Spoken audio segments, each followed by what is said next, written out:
Ladies and gentlemen, Tattoo Advance here, and welcome to a news update. Now, first on the agenda today are the revised dates for the Avocati and also the PTU, and also going into live as well. These have been moved because there were some blockers in the way. This does align slightly better with Gamescom as well. Gamescom is on the 22nd of August to the 26th. So I'll run through the dates with you now. We got August the 3rd to the 17th. This is going to be the Avocati testing. The due date for the PTU is the 17th to the 31st, and with a planned live date of the 9th of September. Keep in mind, these can fluctuate. The previous ones have moved a few times now, so I'm guessing that these could possibly move. I suppose it all depends on how well each one of the testing phase goes. I think the PTU one's going to be probably the biggest challenge, because that's about applying load and applying more people into the game, and I feel that that's going to be the biggest test there. I should imagine the Gamescom event will be streamed, so we can tune in like we normally do as well. And I imagine that Star Citizen are under a little bit more pressure now, because you've got the Gamescom event coming up as well. So it's not only preparing for 3.0 and the early access PTU and live, it's also setting up the presentation as well, ready for the Gamescom event as well.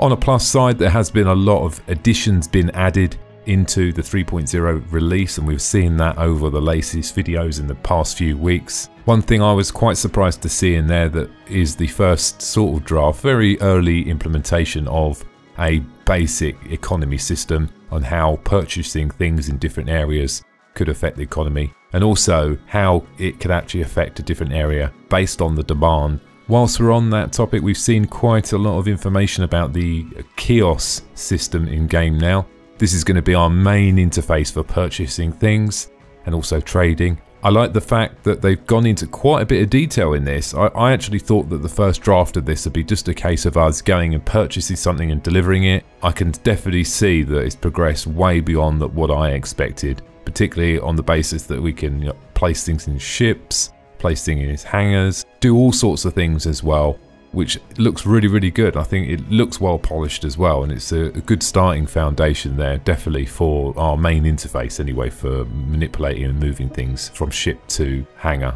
I did mention this last one in the previous video. It's definitely worth going and taking a look. The ship stats page has been updated now. It's not just about the stats, they've added some extra features in there to give us more information about the ships as well, which I think is much better than it was before. And I'm also happy that the fact that these are going to be kept up to date as well. I think that's really important, particularly if you purchase a ship or you want to swap things about. It's a lot easier to actually go to the website, be sure that the stats you're reading are correct rather than going to a third-party site. We've seen progress on the weapon skins as well. Similar sort of technology that's going to be used on the ships and the armor as well. Gives us the ability to customize our weapons to a sort of skin extent. Progress has been made on the new airlock and door opening system. The airlocks are pretty important inside of Star Citizen, particularly between ship compartments. For example, if you come under attack and your cargo bay gets hit and there's a hole in the side of the ship, obviously there's going to be a different atmosphere between the bulkheads. These door locks are really important, particularly for different zones in the ships, and that will also affect gravity as well. On the topic of gravity, we've seen a couple of pictures and a short video as well about some of the planets actually having slightly different gravity from each other. Some planets might have slightly lower, so that means that when you jump, you will jump for longer. You get the idea. I'm assuming that's going to make a lot of things a little bit more difficult. That'd be quite interesting when you're in a buggy or something. Persistent objects in the game. Been quite a challenging one for most games, having persistent objects, particularly in such a vast space. One of the challenges have definitely been persistent objects inside of a physical ship, obviously because it's constantly moving, spawned in different locations and so on. It looks like they've made some really good progress on it.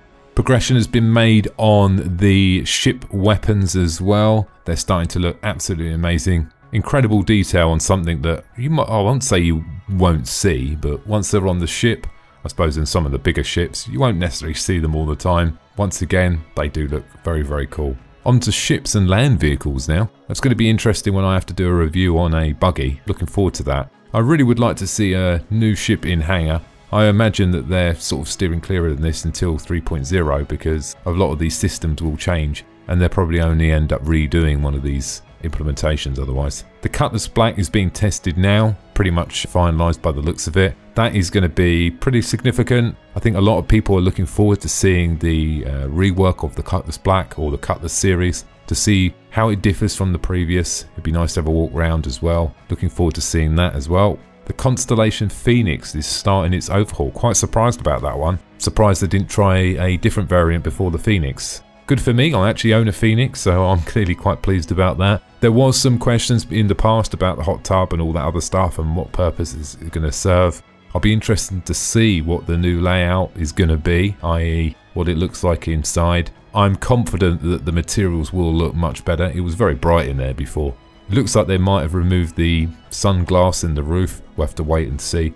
Looking forward to seeing that clearly because once again I own that ship, so very excited to see that. We've had a sale a little while ago as well of a new land vehicle. It's a buggy. It's called the Cyclone. It's a land-based buggy. It's 4-wheel drive and 4-wheel steer. It comes in quite a few different variants actually, this one. You've got cargo, i.e. just moving boxes around on the planet. You've got turreted, recon, racing, missile, and the missile one is land-to-air missiles. Does beg the question if they're going to bring something like this in. I'm hoping to see maybe further on down the line the possibility of deploying a box on the floor. So i.e. you land your ship, you unload a box and it's a deployable anti-air missile system. So then you can defend yourself while you landed on a planet. Because you think about it, if you land on a planet and then another ship flies down and you're not in it and everything's off, you're just going to get wrecked, aren't you? They're just going to blow you up. So it'd be nice to have some sort of point defense when you're away from your ship as well. I understand that this vehicle will aid you in that scenario,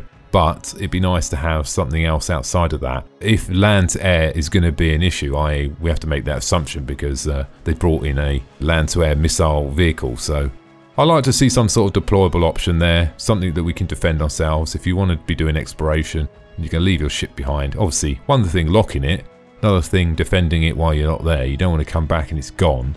And then you might have to wait a week or so for it to go through the manufacturing process to be delivered back, which would be slightly annoying. And it'd also be very annoying because you'd be stuck on the planet. So if you bought a Cyclone, what one have you gone for and what are you going to use it for? And what a ship are you going to accompany with it? Which one are you going to use with it? So we've got lots to look forward to. 3.0 looks like it's shaping up. As time goes on, more and more features have been added, which I think is a good thing. Gives them the ability to test a slightly more polished and complete system.